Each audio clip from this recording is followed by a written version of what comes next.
From awaytogarden.com and robinhoodradio.com, this is A Way to Garden with Margaret Roach, your weekly invitation to dig in and grow. What really matters when we start seeds? What tweaks to our process or our gear can actually move the needle from so-so results, or worse, to closer to pro? My friend Joe Lamp'l wondered that too and undertook batch after batch of experiments to test a lot of the conventional wisdoms out there, many of which conflict with one another, by the way. And I couldn't wait to hear what he learned that we can each put to use in our own pre-spring seed starting adventures. So more in a moment, but first this message. Underwriting support from Timber Press, your go-to resource for books in gardening and nature. Whether you're a new gardener, a professional at the top of your field, or a reader interested in the wonders of the natural world, their books are there to help you grow. timberpress.com. You probably know Joe Lamp'l as host of the popular PBS series Growing a Greener World and the Joe of joegardener.com website and podcast. And he's also the creator of organicgardeningacademy.com with a suite of online classes, including one about to debut on seeds, which we'll talk about more in a minute. But meantime, welcome back, Joe. How are you?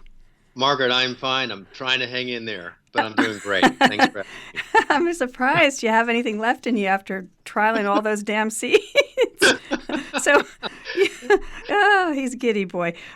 So you've been growing from seed confidently, or at least I thought so, for years.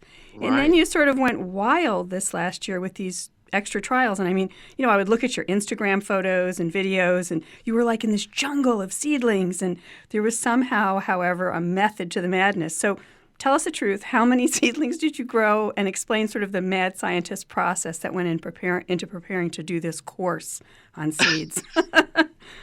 I think I'm as guilty as anybody when my exuberance and over-enthusiastic nature takes over. So, I lost count of the pack of seeds that I had, Margaret, and each seed packet has a minimum of 25 seeds. So I would say I was in the neighborhood of a couple thousand seedlings every round of trials. So about 52 to 60 seed trays, and each tray had at least 18 cells, and some had 72 cells. Oh, goodness. You can understand why I'm a little delirious. I sort of lost count and got lost in the jungle, but it's not a bad thing. So were there parts of the seed starting process that you were particularly determined to sort of get to the bottom of, like things that had maybe stymied you year after year, or that were just super confusing, like in 5 different resources or different books or online sites you'd see 5 different recommendations? Were there like certain things you were trying to figure out in particular? Yeah, a couple in particular, and one certainly was the lighting. Lighting is continuing to evolve, and with the LED grow lights, it's not just that they're LED anymore. It's what spectrum of LED light do you want, and how strong do you want it, and how high do you hang it, and how do your plants respond, and is it worth it to spend all that extra money on a super powered LED light if you're just growing seedlings to put outside 6 weeks later? I mean, I had so many questions, and that's the thing. I'm such a curious gardener myself. I just feel like I got to know everything, and why not share it with the rest of the people once I find out? I say I'm the crash test gardener, Oh, boy. Well, a number of years, speaking of light, so we can start there. So a number of years ago, Dr. Thomas Borkman of Cornell, he's a crop physiologist who studies the effects of environmental stimuli on plant growth and their development, particularly in vegetables. And that's his whole career. And he has like a laboratory. And his specialty is, vegetable seedlings, like how it's a physiology of how they grow and how can we do better with them and so forth. And he advises, the nursery and farm agriculture industries. And he told me that in the home seed starting environment, the number one thing we can do to improve results and especially prevent leggy seedlings is to improve the light. That was, and there's a lot of other factors that affect how seedlings develop, but the light was the thing. And he was like, Margaret, no, even though tell all your people, even though the windowsill looks bright, it's not bright, and tell them that the old fluorescents are a lot less light than the T5s, and now he would say, and the LEDs. But what did you end up did you come to a conclusion about light? Because, I mean, clearly I'm on the fence. You can hear it in my voice. I'm not changing out my T5 fluorescents, which I have mirrored, what would you say, reflective interior. The interior of the hood is reflective, so you get a little extra light. Yes. And I do really well with those, and I did well with regular fluorescents for a million years, a shop light for a million years before that. But I don't know, like what did you try and what are you feeling about it? Because I know you had crazy pictures of like, I did. Is this your basement or where is this place that you do all this? I call it my seed starting room, but it's just the breezeway from going down into the basement and heading out to the door to my garden. So there's this about 10-foot wide space, and it's probably about 25 feet long. And so that's my laboratory for starting all these seed trays. Okay. And it's right outside my office. And so the challenge for me is trying to get through that area without getting distracted and getting sucked into the world of watching seeds germinate. I'll stand there for 10 minutes just seeing if I can notice a seedling move just because it's grown a little bit in those 10 minutes that I was there. Right. But to your question, I did 14 different light trials. And so I tried not every type of light there is. There's so many out there. But I went from the classic, old-fashioned, old-school shop light to the shop lights with the LED inserts to shop light LED lights that all come together as one unit. So you can't change out the lights. You get what you get. I varied the light spectrum of the fluorescent tubes. I went from a low Kelvin of 3000 to a high Kelvin of 6500 to test color temperatures. I went to the LED lights, and I went to the type that has just what appears to be a clear white light, which is just what's called full spectrum, which is all the frequencies that the human eye sees. Right. And I did dual band LEDs, which is focusing on the red and the blue, which we now know plants respond best to from a vegetative standpoint. So I trialed those against everything else. And then the grand finale was I splurged for a really expensive LED full spectrum grow light that cost $300. And it was 2,000 watts. And I'm like, wow, this is a big light. And it really was. It was 48 inches wide or long and 20 inches wide. So it covered the whole shelf. And so over multiple trials, I put them all up against each other head to head. And if you're asking for my conclusion, it's fascinating because on the super expensive grow light, it really does perform uniquely. And if you're trying to have things go to fruit or flower indoors, you need a light like that. Right. But if you're just trying to get seedlings coddled along for 4 to 6 weeks, whatever light you have can work. What I learned, Margaret, is that you just have to learn how your light works with the plants that you're growing underneath them, and learn how to position those lights over the plant, and learn how many hours a day you need to have that light on, and how does that plant get the optimal amount of light coming out of what you have. Right. So you don't necessarily need to go buy one. You just need to understand a better relationship between the light and the plant and how to get the most out of both. Right. And I just think I'm just like, if we had some sound effects, I would go ding, ding, ding, ding, ding. I'd love that answer, right? Because again, I'm an old gardener, and 40-something years ago, I was using shop hood with a cool and a one cool light and one warm white fluorescent. And I mean, they hardly put out anything if you compare them to the sun outside on a day in May when seedlings would germinate themselves in nature, as Dr. Borkman, again, at Cornell, explained to me. But it's a lot of light if you know how to use it. And the things that you have to know is how warm is what's being emitted from that tube. So how close can you get? Because you want to get close, but not so close that you toast the babies, or cook them. Right. You know what I mean? And the LEDs are cooler, are they? They don't have the heat emission. Is that the case? So they're considered more efficient. So for the whatever wattage they are, they're considered more efficient because when the power is coming out of the light, it's going in two places. It's going to put out the light, and it's going to put out heat. And so the less heat, the more light, and vice versa. Right. And LEDs do a better job of being more efficient in that they're putting out more light. But the thing about what we often misunderstand about those lights is that we think brighter is better, and that plants perceive light the same way we do, but they don't. No. They respond completely differently. So just because a light is brighter doesn't necessarily make it better. Right. So again, I'm feeling happy with my, I don't know if they're 5 or 7 year old T5s. I'm not talking about that I've been running them for the same bulb necessarily for 7 years nonstop. Because again, I might use them for 6 weeks 12 hours a day, right, in Right. once a year for that little period, because I'm overlapping a bunch of different crops. Yeah. But that's it. I'm not doing a million things. I'm not doing as many 52 trays times a billion seeds like you did. And obviously you change out the bulb when the bulb is, you have to read the instructions and see what the life of the bulb is. And Yeah, go ahead. Well, I was going to say, I mean, if you really wanted to geek out on that, there's an instrument that you can get that measures that light quality around your plants. It's not for the everyday seed starter who doesn't want to invest a minimum of $150, but there are tools out there which I invested in because I was determined to really measure the details. Right. And that's one way that you can do it is those light readings go down as the bulbs get older, and that's one indication, but probably not the most practical things for people to do. But using your eyes and looking at how the plants respond will really give you lots of clues. You might not be able to detect it in the perception of the brightness of that light to the human eye, but your plants will tell you. It's amazing how much they'll tell you if you just learn to communicate with them. So roughly speaking, I mean, like that big $300 bulb that you got or whatever, that was probably higher above the plants then? Yeah. I couldn't get it high enough, Margaret. Right. Instructions that came with it said, start off with the lights 24 inches above the plants. So I did that, and initially I got picture perfect seedlings.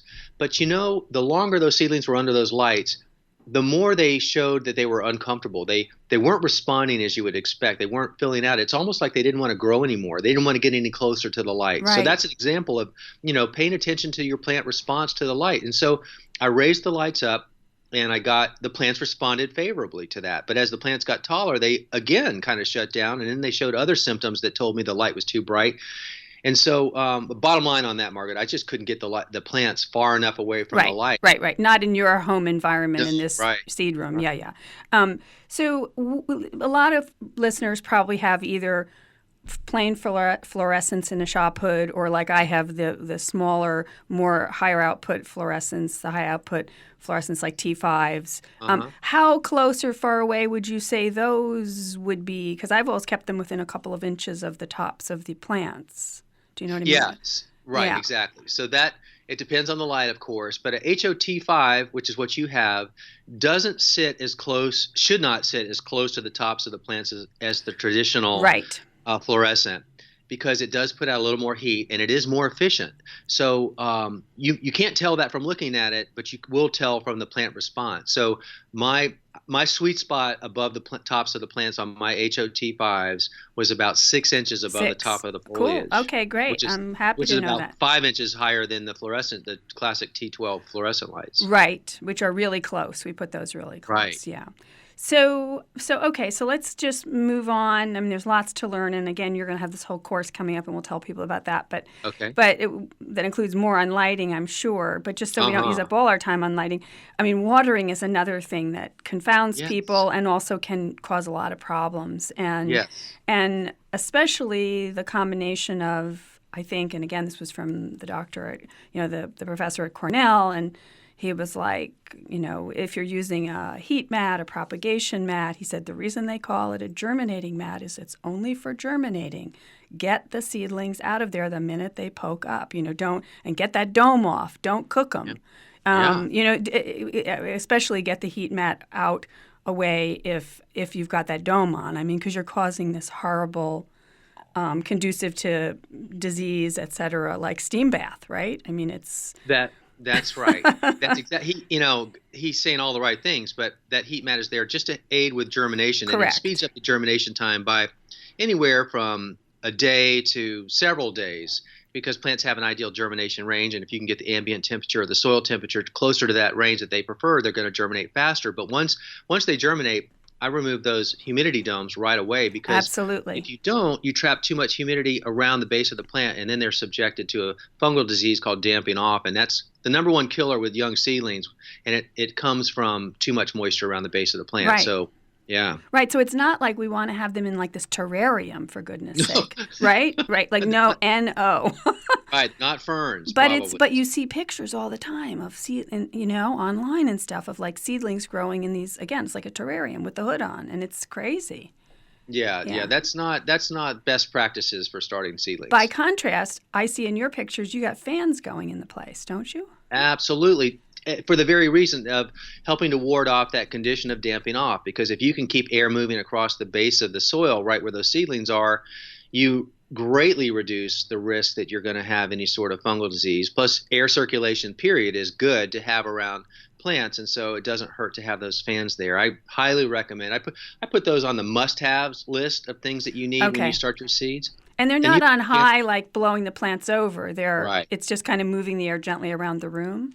Right. If you can see the seedling on the far end of your seed tray barely moving, that's enough. So I have my fans on low setting. They're small, tiny little fans. Yeah, I saw that. Yeah, but I just like to see that the air is moving across, and I know that that's enough to do the job. So watering then, where I derailed from, but do you use capillary mats below your seedling trays? Are you what are you doing? Are you misting? What was your decision about watering? This is a mess. No, I can tell this was a crazy experiment. No, yeah, that was definitely part of the trials. I wanted to compare top watering versus bottom watering versus self-watering capillary mats. Right. And the top watering, if it depends on the types of lights that you're using. First of all, if you're using those fluorescent lights that sit right on top of your plants, it's really hard to top water or water overhead. You got to move the tray out. To everything. Yeah. Plus, you're beating those little seedlings down when the water droplets hit it. So I prefer to bottom water, which is just pouring water into a solid tray that the seed tray nests into. Yes. But the problem with that, Margaret, as you probably know, is if you bottom water, there's a level of water in that bottom tray, and if the seed tray is nesting into that, then you have a portion of your root mass or your soil sitting in that water too, and some of those roots can just be underwater and drowning. And so although young seedlings love water and they respond to it well, too much water can cause them to respond too quickly to the growth, and they get out of proportion and they become too tall and too soft relative to their girth, and they can snap and break. That's one reason why I don't just bottom water. And the other thing is plants respond worse to overwatering than underwatering. Yes, so if they're on one side or the other. And seeds need water to germinate more than seedlings need as much. Like once they're up and growing, you want to back off a little bit. You don't want to wilt them. But seeds, on the other hand, you dry out a half germinated seed and you kill it. That's right. Do you know what I mean? So it's wetter before germination and it's less wet and more careful with your timing of your watering once it's up, I think. Absolutely. There's a sweet spot to how much moisture should be in that soil to initiate germination within the seed, because the seed needs that and air for this exchange that takes place in the seed to kick off the germination. But it needs that moisture for sure. Yeah. So did you end up tossing anything or buying anything that you were super glad? I mean, you bought a lot of different things, but is there something that you're going to use every single year from now on because it's just the greatest thing ever? Like, do you know what I mean? Any piece of gear that will now become a standard, or? Yeah. Yes. Margaret, how do you hang your grow light over your seed trays? What do you use? A chain, or do you use those ratchet pulleys? My incredible neighbor Tom, who's a master carpenter and used to build Steinway pianos, he made me this fabulous thing that adjusts on like pulleys. Yep. Yeah, and I bet you're using something like that. I am. I'm using those ratchet pulleys where I used to use those small chains with the S-hooks all the time. Yes, oh my goodness. Every time the plant grew, you had to mess with the chains. And try to get it level. Right. And good luck on that. And good luck trying to keep that S-hook from coming detached and the lamp falling into your plants and crushing your seedlings. So what changed my life a few years ago were those ratchet pulleys that, on a thin cord, you just tug on it lightly and it clicks up the lamp. Super easy. And when I show people that, it blows their mind. It's like they're game changing. And it's not expensive. It's not $1 million thing at all. No, it's not. Yeah. And there's one other piece of equipment. I love my dual timers, which has basically 8 outlets in it, 2 strips of 4. Oh. One side is powered 24/7, so it's not impacted by the timer. The other side is directly related to the timer. So in other words, you can use that one strip of power outlets to drive your timer sensitive things like your grow lights. Oh, okay, I get it. Mm-hmm. And then the other side has your fans and your heat mats or whatever Right. else you have plugged in that you don't want to necessarily go on and off during the day. Right. Yeah. Well, what I'll do is I'll get with the transcript on awaytogarden.com of this conversation, I'll make sure to get the ones that you've had good success with, the proper links if people are interested. Okay. Yeah, Good. yeah. So we have, maybe 4 minutes left, but are there also, did you have any like big ahas about timing or anything else that, do you know what I mean, that's not gear related, but it's just, yeah. I did. Yeah. First of all, timing with the lights. You don't people. I think more people than not leave their lights on about 16 hours a day, and that's a good rule of thumb. But again, it depends on how much light is getting to your plants over a 24-hour period. That's really what you need to find out. And there's ways that you can do it beyond the scope of this conversation. But in general, you can do it 16 hours. But I did find that when I left the lights on for 24 hours a day with a reasonably bright light, it was more light than the plant wanted. And it showed me that in ways that it just kind of shut down and it wasn't as vigorous as my lights that were getting. There was more time of darkness, and so timing there was one thing. And then the other thing is, I think we get so anxious to start our seeds in the wintertime because we just want something to do. And don't we? Yeah. But we tend to start our seeds a little too early. But when you have those seedlings growing over a 4 to 6 to 8 week period, the longer they're in that artificial environment before you can plant them outside, the more stress they become because they're not getting what they need as they get bigger that we can provide indoors. And so I think it's important for people to understand timing of how long they really think is realistic for their plants to be inside before they can take them outside, and try to resist the urge to start too early. It's better, what I concluded for sure, again, it's better to start a little bit later than a little bit earlier. I'm happy with a 6-week tomato seedling that's a little shorter and stouter than I am worrying in those extra 2 weeks indoors for an 8-week seedling that it's going to go amiss. Do you know what I mean? And I know exactly what you mean. And then the plant fully takes off outside. Yeah, once it gets absolutely. So I wait later than a lot of people wait where I live, So tell us, all of this experimentation is going to lead to this course, Master Seed Starting, I think it's called. Yeah. You're taking registration now around the time that this is end of January in 2019 when we're playing the show. The course launched today, Margaret. And so today is that we're taping this is the 30th. Are we on the 30th today? Yeah. Uh-huh. Okay. Yeah. Okay. And so people sign up and then they take it at their own pace. Is that what the case that's is? the beauty of an online course. Okay. All right. Go anywhere to take it, and you take it at your own pace, and you have it forever, so you can refer back to it. And then when we update, you get those updates free too, because we keep it current. Things are changing, but we want to keep everybody current as well. And so online courses provide opportunities that books just can't do. You and I are both authors, and we love our books. Right, but once it's put to bed. Online course. Yeah. So, all right, so obviously with the transcript, I'm going to give the links to all that so people can explore, find out if they want to participate. You're in the Atlanta area. Have you started any seeds yet? Not for your crazy experiments, but for this year's garden? That's a great question.